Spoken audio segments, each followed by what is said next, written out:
We're going to move on to another critically important issue that's still ongoing. Here's another one. Don't believe the hype. This is still happening. Railroad workers in this country, that's a tongue twister there, in this country are continuing to stand up, continuing to push for their rights on the job. And we are very, very happy to be joined as we continue the show by Ross Grooters, who's a working locomotive engineer from Iowa, and they are also the co-chair of Railroad Workers United, a cross-craft membership organization of rank-and-file railroad workers and supporters. It's been doing a lot of fantastic stuff around everything railroad connected. Ross, thanks so much for being with us. Thanks for having me. Appreciate it, Eugene. Well, we are really honored to have you here. And I guess the first thing I want to ask you is the fact that the fight is still ongoing. I know there were rallies earlier this week. I think a lot of people saw the congressional vote and just kind of figured, I guess that's it. But it seems like railroad workers and their supporters are continuing the fight. So talk about where things are now and some of the things that railroad workers would like to see moving forward. Yeah, most people, including our own government, probably thought this was over when the TA was imposed by Congress and signed into law by President Biden. But the truth of it is the conditions that we're working under and the issues we're facing don't go away because this contract has been enacted. And so it is incumbent upon us to continue to organize and bring forth the pressure we need to get those quality of life issues that we've been fighting for. And a lot of this was forced upon us in the name of the economy, right? We don't want to slow the economy down. Our kids need their Christmas presents under the trees. But the unfortunate truth is we're already facing the economic effects of what the railroads are doing. We're already experiencing empty shelves and soaring inflation. And that is due in large part to the fact that these freight railroads are using what should be critical public infrastructure as their own personal piggy bank. I think that's... Oh, sorry, Ronnie, go ahead. No, I mean, you finish your thought. Go ahead. Well, I think it's really important that you lay that out because I mean, to me, it feels like this is one of the most, unbelievable aspects of this entire thing is these companies are so profitable and making such a huge amount of money, yet are totally unwilling to do, anything at all. And I was hoping you could just talk a little bit about that because I think it's important to underscore how Scrooge-like, if you will, the entire approach the railroad companies have taken to the workers truly is. Yeah, there's been hundreds of billions of dollars in stock buybacks, huge dividend payouts, and the industry is, in some places I've seen it reported as currently the most profitable industry in the country. So the railroads can certainly afford to give this what is largely a placeholder demand or a symbolic demand of paid sick time to their workers. That's sort of a stand-in for quality of life issues. And it's not just railroad workers who need paid sick time. It's all workers. And it is largely because more and more workers are being asked to do more faster with fewer people, regardless of what industry you're in. That pertains to railroad workers, certainly, but it also is true of teachers or nurses or the service sector or turn to wherever you go. And that's the case.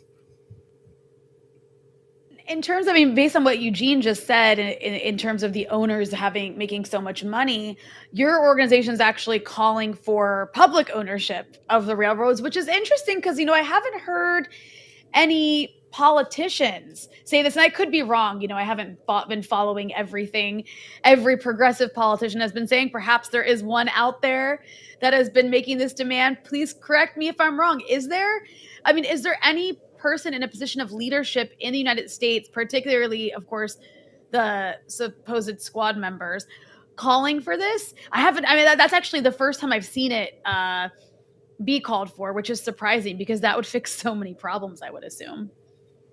Yeah, I appreciate that, Rania. And I believe you're right. I believe it would fix a lot of the problems we're having with the freight rail system, treating it just like we do any other public infrastructure like the interstate highway system or airports and ports. As far as support from politicians, I think behind the scenes, we're starting to build some of that support and work towards lifting that up as a national issue. But just like any other, that is a big step and a big change for this country. And so it's going to take organizing a movement of people who are demanding it. And the reason to do that is because these freight railroads are enacting such a high cost on all of us, on the general public. And you don't have to take my word for that. There was just an article in the Harvard Business Review, not exactly a liberal publication, calling for the railroad companies to take heed and saying that while the federal government did avert a strike, that understaffing remains a hazard for workers, customers, and the vitality of the freight railroad system. And so it really is high time that railroads recognize that cost. And more importantly, as you're talking about, that the politicians start to recognize that cost and start to put the pressure on the freight railroads. We saw this week they have hearings in Washington, D.C., calling one of the carriers in to testify before the Surface Transportation Board about their practices of not moving freight rail, of embargoing cars and not shipping the freight that the customers are trying to get moved.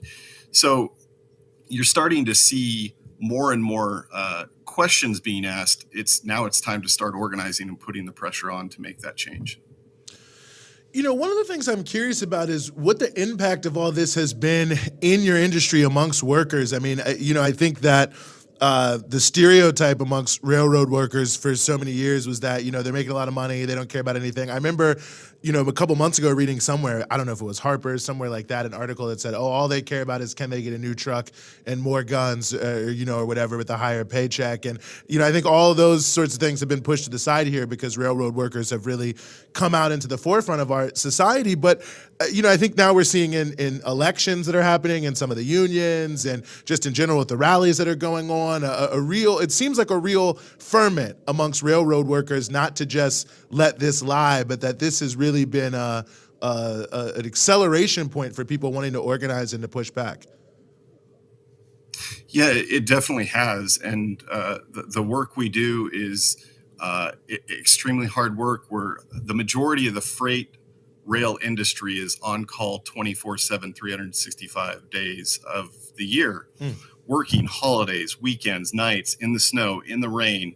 And we don't necessarily know when we're going to work a lot of times. It's largely dependent on when the trains show up at the next change out location. And because of these demands, there is a lot of fatigue, and it is a difficult job.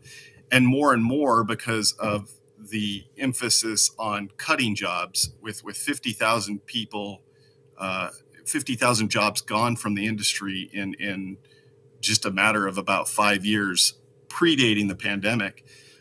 You see that pressure on workers to do more work with fewer people. And so there is a very real physical fatigue, but then now being pushed to the breaking point, there is also a lot of decision fatigue as well. So it can be a demanding job, and for it to be a sustainable career for people that they can hire out and work, say, 30 years and get to retirement age, things have got to change in the industry. And those things are beneficial to workers, but they're also beneficial to the public and the economy. I think that in a lot of people watching this play out are very obviously supportive, I think, for the most part of the workers. How can you not be? I would hope so, at least. But of course, I mean, sometimes you watch from the sidelines because it seems like with these kinds of struggles, like unless you are one of the workers in this industry, there's nothing you can do.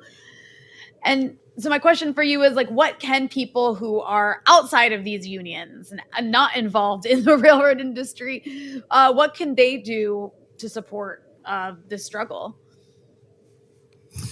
Well, you introduced me as the co-chair of Railroad Workers United, and we do have Solidarity memberships if you're interested in staying in touch with us and learning more about how we're pushing back. And you can find us at railroadworkersunited.org or on Twitter at Railroad Workers, and of course Facebook and all the other social media sites. Staying plugged in and into it and knowing that this didn't end with congressional action, that we will be continuing to push. And this was a contract, a 5-year deal enacted in the 3rd year. So we're just 23 months away from going right back to the bargaining process. And so it is incumbent upon us to continue sprinting through the finish line and continuing to bring people on board and getting folks involved. Like I said earlier, it's not just railroad workers that need 7 paid sick day a year. It's all workers. And so perhaps there's an opportunity to turn that into a national issue and a national campaign for all workers. No, I agree wholeheartedly. And I'm burying the lead a little bit on this, but something you said, Ross, just struck me of being 23 months out is the very fact of this, Railway Relations Act, I believe it's called, or the Railway Labor Act. I mean, this law in and of itself, talk about that if you could, because I mean, this just strikes me as just honestly draconian, the restrictions that it puts on workers just to exercise your legal rights to be in a union and to take collective action. Yeah, and I'd just add that we're not the only ones. Railway labor is not the only workers affected by the Railway Labor Act. It's also the airline industry. And it's a long, convoluted process. There's a flow chart that looks like some Rube Goldberg. And the thing that folks need to know is that the Railway Labor Act, is designed to prevent workers from going on strike. That's why it exists and what it boils down to. So railroad workers, in the back of our minds, we knew that this process would culminate with the congressional action that we saw. We just didn't know when that would be and under what conditions they would force us back to work under a TA. In order for that to change, I think the best way we can help ourselves and help really the whole nation is to continue to organize and bring public pressure on politicians to do the right thing. Well, Ross, we really appreciate you joining us. You guys at Railroad Workers United have really been doing the yeoman's work, I think, reaching out to the population more broadly and helping explain all this to us. So thanks so much for some of your very valuable time here on the Freedom Side. Appreciate you both.